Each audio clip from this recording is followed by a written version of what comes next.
پھر کیوں نہ کہوں سب سے بڑھ کر مجھے جس سے ہے محبت تو ہے۔ بلند آواز سے اپنی محبت کا اظہار کیجیے۔ بچے آہستہ، بڑے ذرا تھوڑا تھوڑا قریب آ جائیں تو ایک یہ ایسے لگتا ہے کہ جیسے کوئی آپ لوگ ہم سے مائک والے سے کوئی ناراض ہیں۔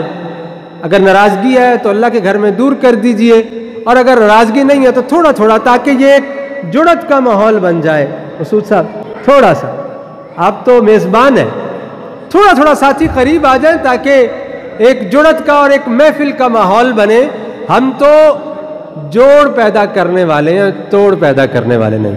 اے بچیو تسی ہولی بولنا ہے، تسی بولنا ضرور ہے لیکن کیویں بولنا ہے؟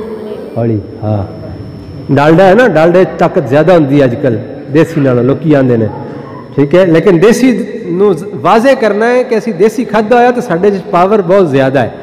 یہ جو ہم آپ سے کہتے رہتے ہیں نا کہ تھوڑا سا کبھی کبھی سبحان اللہ کہہ دیں، تو یہ اس کے بہت سارے فوائد ہیں۔ ایک فائدہ کہ جہاں آپ سن رہے ہیں، آپ کے کان عبادت کر رہے ہیں، یہ سننا اللہ کی بات کو، یہ بھی عبادت ہے، لیکن ہم چاہتے ہیں کہ آپ کی زبان بھی ساتھ ساتھ عبادت کرتی رہے۔